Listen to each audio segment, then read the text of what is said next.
Would you rather play with this, or would you rather play with that? Let's get into it. This is the Ronbus Ripple V2 R2.14. It is a standard shaped paddle with channels of foam and carbon fiber ribs that replaces the traditional honeycomb polypropylene core. That is the Gearbox GX2 Hyper Shape.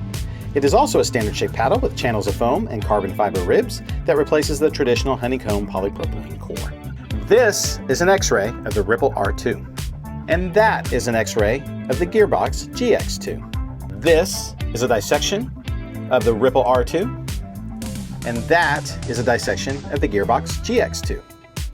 As you can see, the main differences is the lattice network of carbon fiber channels of the EVA foam in the Ripple, whereas the foam channels are more linear in the GX2. But both are using foam to give durability, feel, and power, but not using solid sheets of foam like the Carbon True Foam Genesis, Honolulu Pickleball Company J2NF, or Body Helix Flick F1. This gives elite power and pop at the top levels of allowable limits. That also gives a sneaky amount of power and pop, though maybe just under the Ripple.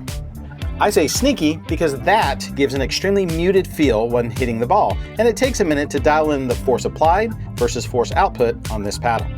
This gives a more linear response, though both still give that denser foam feel characteristic to foam paddles. This is heavy for a standard shaped paddle, with a static weight around 8.2 to 8.4 ounces, swing weight of 1/16, and twist weight of 6.5.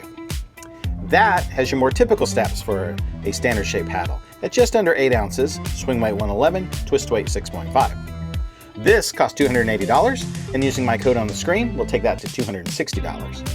That costs $269, and using a code such as PBMed or John Q brings that down to $243. Neither seems to have shown durability issues after a few months of release. I think this is for that player who wants top-end power and pop from a standard shaped paddle and are willing to pay a premium price for it. It will play well in all aspects of the game if you are someone who can control it. It doesn't need customization, which is good because it won't allow it for most players. That is for the player who also wants top level power and pop and is willing to take the time to dial this in for their use. It may not be for the player who likes to change back and forth between different paddles. I also think this paddle is excellent for the player who is sensitive to vibration, as you will get none from this paddle. For me, that would be my choice, as I'm probably not good enough to use this predictably.